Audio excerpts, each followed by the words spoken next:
Dan pemirsa, untuk membahas masalah ini sudah hadir di studio kami Ketua Harian Perbakin DKI Jakarta Fahira Idris dan perwakilan dari komunitas penggemar Airsoft Gun, tepatnya komunitas Airsoft Brotherhood Unite, Alendra, dan kami juga sudah berusaha untuk menghubungi perwakilan dari pihak kepolisian. Iya, kami juga mengundang partisipasi Anda untuk menelpon kepada kami di 02158322. Apa pendapat Anda tentang penggunaan airsoft gun yang disalahgunakan untuk mengancam orang lain?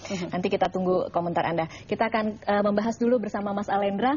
Saya ingin tahu sebenarnya adakah peraturan bagi mungkin orang-orang pencinta airsoft gun atau pemain di klub-klub Anda yang benar-benar bisa mengikat agar senjata ini hanya dipakai untuk bermain dan tidak dipakai untuk mengancam orang lain. Ya.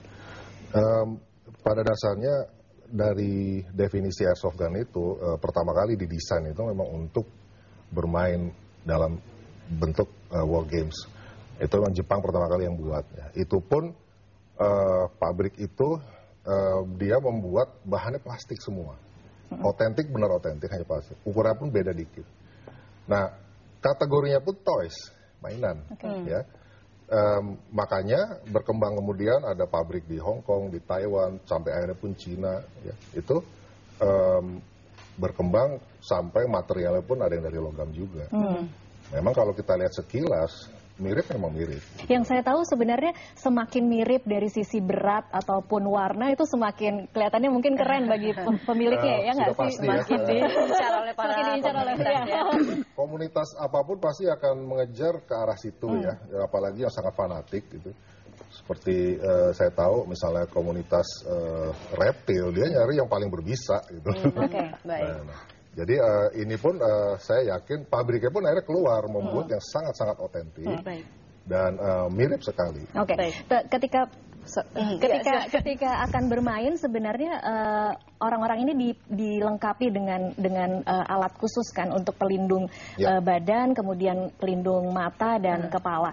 Nah, ketika itu digunakan kepada orang atau digunakan seperti kemarin kita saksikan di tempat umum untuk mengancam orang yang tidak menggunakan perlengkapan seperti itu, dapatkah berisiko secara fisik mencederai? Kategori airsoft itu kan memang dibatasi di negara-negara yang sudah punya aturannya. Itu memang sekian ratus feet per second itu harus dimainkan di ruangan tertutup. Kalau sudah melampaui itu harus di ruangan terbuka.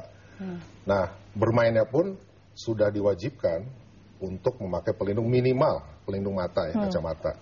Nah, masalah yang lain itu sebenarnya juga lari kepada aksesoris akhirnya, walaupun memang itu lumayan melindungi seperti rompi ya. Karena kan kebanyakan meniru seragam militer negara lain. Memang negara kita nggak boleh, jadi negara sendiri nggak boleh dipakai. Kita pakai negara lain, negara manapun, itu lumayan melindungi. Gitu. Tapi artinya tidak ada peraturan khusus yang mewajibkan penggunaan airsoft gun ini di area tertentu misalnya atau menggunakan pakaian khusus, itu tidak ada begitu ya? Kalau bermain di arena tertentu memang kita sepakat semua para komunitas dan pemain itu memang di arena tertentu. Karena kita tahu ya orang melihat itu pun akan kaget, loh itu beneran gitu. Baik, itu artinya kesepakatan antara komunitas kan? begitu di ya, komunitas Mas. sendiri pun kita sadar kita bermain di lokasi yang sudah dipersiapkan untuk itu dan sudah ada izinnya. Baik, baik. Kalau kemudian tadi dikatakan, Tasya juga katakan bahwa memang airsoft gun ini dibuat semirip mungkin. Artinya akan sulit kemudian membedakan. Seperti apa sebetulnya regulasi di masalah airsoft gun ini, Mbak Fahira? Ya, memang ini sudah menjadi perdebatan ya. Dan kami juga di Perbakin sebetulnya sangat menunggu ketegasan dari Mabes Polri mengenai hal ini supaya tidak rancu dan tidak abu-abu. Karena sejak tahun 2007 waktu itu Pak Yusuf Mangga sebagai ketum Perbakin, sebetulnya airsoft sudah dimasukkan ke dalam Perbakin. Itu di bawah sub tembak reaksi, ya. Dan memang kita hanya mewadahi penembakan yang mengarah ke target tertentu, plat, proper, kertas ya. Karena di Perbakin kita tidak boleh menembak manusia, kita tidak boleh berlatih secara war games. Jadi kalau untuk war games memang kita tidak diwadahi di Perbakin. Nah, pertandingan yang kami ikuti juga sudah sampai ke tingkat internasional. Jadi kan sebetulnya harus didukung kan. Kemarin salah satu anggota kita menang di Thailand tahun 2011.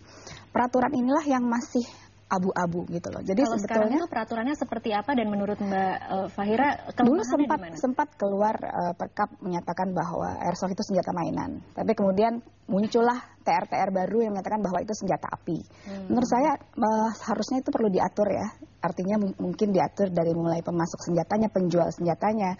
Karena apa? Sebetulnya kalau di Perbakin kita punya batasan speed per second itu maksimal 400. Sedangkan yang banyak dijual di toko airsoft sekarang sampai 1000. Ada merek sekarang Baikal Makarov itu sampai 1000 speed per second. Dan Itu kalau legal atau tidak legal? karena tidak ada aturan yang jelas sehingga seolah-olah itu airsoft, padahal itu senjata api, itu kan bahaya. Itu senjata api, Ya, oke. nah jadi kalau kita di Perbakin saat ini, Perbakin itu kan punya Pemda ya di setiap daerah.